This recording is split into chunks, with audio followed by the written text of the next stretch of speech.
अॻिते वधूं था। ॼाम शोरो हैदराबाद ऐं दादू ज़िलनि में जाली पेंशन केसिस ज़रिए 2 अरब रुपयनि खां वधीक फ्रॉड थियण वारो मामिलो। समूरनि ज़िलनि जा पेंशन केस कंप्यूटराइज़ करण बैदि बि छंड-छाण जो फ़ैसिलो कयो वियो आहे। समूरनि ज़िलनि में ज़िलई अकाउंट ऑफिसर्स जी सरबराही में 2 रुकनी कमेटीज़ क़ाइमु कयूं वयूं।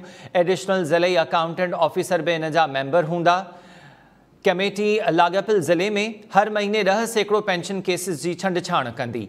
कमेटी पारां ऑफिसरनि खे नालेवार ज़िम्मेवार करार ॾेई रिपोर्ट सिंध हुकूमत खे पेश कई वेंदी। तफ़सील मालूम कयूं था शाहिद मीराणी खां। शाहिद, वधीक आगाह कजो।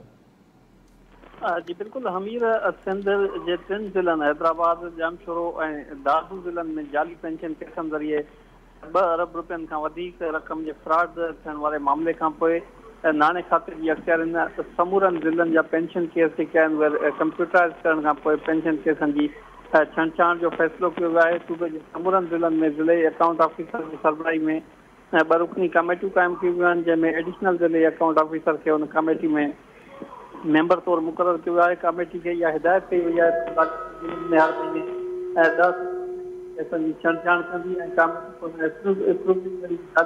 जेके पेंशन जा केस आहिनि उन्हनि खे पासीरो रखी उन्हनि जी मंज़ूरी ॾींदड़ ऑफिसरनि खे नालेवार ज़िम्मेवार करार ॾेई इहा तफ़सीली रिपोर्ट जेकी आहे हुकूमत हवाले कई वेंदी। सिंध जा 3 ज़िला आहिनि हैदराबाद, जामशोरो ऐं दादू में जाली पेंशन जो जेको स्कैंडल साम्हूं आयो हो उनमें अहिड़ा पेंशन जा केस हुआ जंहिं ज़रिए नाणे खाते जी अख़्तियारनि नाणे खाते जा जेके अमलदार हुआ उन्हनि जेको आहे 2 अरब रुपयनि खां वधीक रक़म जो जेको आहे उहो ख़राज कयो हो। इन मामले खां पोइ नाणे खाते पारां पेंशन जा जेके केसिस आहिनि उन्हनि खे कंप्यूटराइज़ कयो वियो।